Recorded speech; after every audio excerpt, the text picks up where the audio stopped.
అప్పుడు మల్లన్న దేవుడు మేడలమ్మను పెళ్లి చేసుకొని పర్వతాల మీదకి తీసుకొనొత్తాడు. ఇక ఈ బలిజదాని అహంకారం అణిగింది కావచ్చు అని అప్పుడు ఆ మల్లన్న దేవుడు అనుకుంటాడు. కానీ ఈ బలిజ మేడలమ్మ అద్దం లోపల తన రూపాన్ని తను చూసుకొని తనకంటే అసలు గొప్ప అందగత్తెనే లేదు. తనకంటే ఆ అందగత్తె భూమి మీద పుట్టనే పుట్టలేదు. పుట్టిన గాని పూర్వించలేదు. నేనే అందగత్తెను, నాకంటే గొప్ప సిరి లేనే లేదు అని విర్రవీగిపోతది.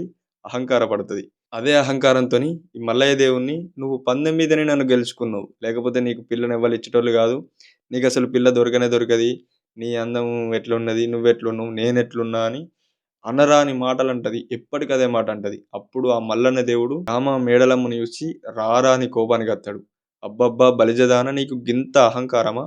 ఆడిదానికి గింత అహంకారం పనికిరాదని" కుడి మీసం అడిపెట్టి, ఎడమ మీసం ఎక్కుపెట్టి, "నీకు తగ్గ సిరిని, నీకంటే ఏడిమ్మలు ఎక్కువున్న బాలని గిట్ల నేను తీసుకురాకపోతే, నా పేరు కొరకొర మీసాల కుమరవెల్లి మల్లన్ననే గాదని" అప్పుడు మల్లన్న దేవుడు ఎనకచ్చిన దాంతోని అడ్డంతా కొప్పు పట్టి ముడ్డి మీద 3 పోట్లు ఒడిపియకపోతే, సల్లగుంజ కాడ సరికయ్యం పెట్టియకపోతే, నా పేరు కొరకొర మీసాల కొమరవెల్లి మల్లయ్యనే గాదని అగ్ర కోపానికచ్చి మేడలమ్మను పర్వతాల మీద ఇడిచిపెట్టి ఇంకో పిల్లగని బయలుదేరుతాడు. తర్వాత ఏం జరిగిందో నెక్స్ట్ వీడియోలో చూద్దాం. జై మల్లికార్జున స్వామి.